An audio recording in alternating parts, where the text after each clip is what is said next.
क्या दिल्ली के सियासी गलियारों में किसी बड़े तख्ता पलट की पटकथा लिखी जा चुकी है। बजट सत्र का दूसरा हाफ शुरू हो चुका है, लेकिन चर्चा बजट की नहीं बल्कि उस कुर्सी की है जिस पर राहुल गांधी विराजमान है। विपक्ष के सबसे बड़े चेहरे पर अब तक का सबसे बड़ा संकट, चार ऐसे एक्शन जो राहुल गांधी को न सिर्फ सदन से बल्कि नेता प्रतिपक्ष के पद से भी बेदखल कर सकते हैं। संसद में टी शर्ट गैंग पर परमानेंट फुल स्टॉप और पप्पू शब्द पर छिड़ा वो खूनी संघर्ष जिसने मार्शल तक को पसीने ला दिए। आज की ये स्पेशल इन्वेस्टिगेटिव रिपोर्ट इसी सियासी भूचाल के नाम। Action number 1, the dress code war. क्या संसद कोई नाइट क्लब है या जिम? यह सवाल हम नहीं बल्कि संसदीय कार्य मंत्री किरण रिजिजू उठा रहे हैं। रिजिजू का सीधा वार राहुल गांधी की उस सफेद टी शर्ट पर है जिसे पहनकर वो अक्सर सदन की अग्रिम पंक्ति में बैठते हैं। सरकार का तर्क है कि सदन की अपनी एक गरिमा है, एक प्रोटोकॉल है। रिजिजू के अनुसार राहुल गांधी का यह कैजुअल अवतार संसद की मर्यादा को ठेस पहुंचा रहा है। सूत्रों की माने तो अब लोकसभा सचिवालय एक नया ड्रेस कोड लाने की तैयारी में है, जिसके बाद टी शर्ट पहनकर सदन में घुसना नामुमकिन हो जाएगा। क्या राहुल गांधी अपनी जिद छोड़ेंगे या फिर यह मुद्दा तानाशाही बनाम आजादी की नई जंग बनेगा? एक्शन नंबर 2, बर्खास्तगी का ब्लूप्रिंट।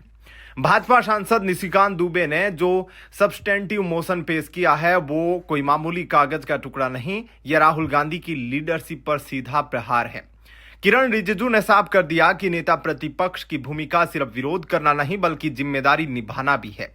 जब महत्वपूर्ण बिल पेश होते हैं राहुल गांधी अक्सर गायब पाए जाते हैं। सरकार का कहना है कि अगर कोई नेता अपनी संवैधानिक जिम्मेदारी नहीं निभा रहा तो उसे पद पर रहने का हक नहीं।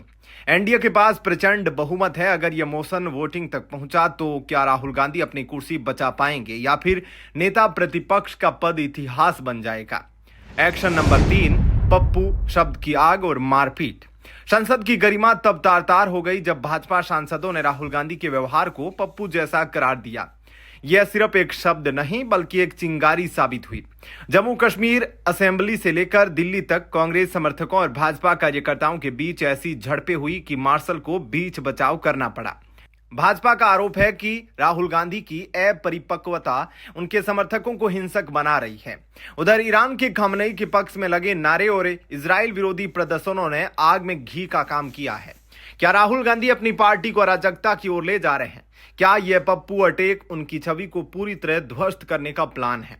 चौथा और सबसे चौंकाने वाला एक्शन, प्रियंका गांधी की दावेदारी। राजनीति में कुछ भी अनायास नहीं होता। किरण रिजिजू का यह कहना कि प्रियंका गांधी एक बेहतर विकल्प है कांग्रेस की जड़ों में मट्ठा डालने जैसा है। तर्क यह दिया जा रहा है कि प्रियंका गांधी संसदीय परंपराओं का सम्मान करती है, साड़ी पहनकर आती है और चर्चा में हिस्सा लेती है। भाजपा जानबूझकर प्रियंका की तारीफ कर रही है ताकि कांग्रेस के अंदर यह सवाल उठे, आखिर राहुल ही क्यों? क्या राहुल गांधी के अर्बन नक्सल सलाहकारों से परेशान होकर अब कांग्रेस का एक धड़ा भी प्रियंका की ओर देख रहा है? यह गांधी परिवार के लिए सबसे कठिन परीक्षा की घड़ी है। 2 अप्रैल की तारीख करीब है। बजट सत्र का समापन होने वाला है, लेकिन राहुल गांधी के लिए यह अंत नहीं बल्कि एक नई मुसीबत की शुरुआत हो सकती है। क्या मोदी सरकार इन 4 बड़े एक्शन से राहुल गांधी को राजनीतिक रूप से चेकमेट कर देगी या फिर राहुल गांधी कोई नया पैंतरा चलकर सबको चौंका देंगे? आपका फैसला। क्या संसद में ड्रेस कोड लागू होना चाहिए?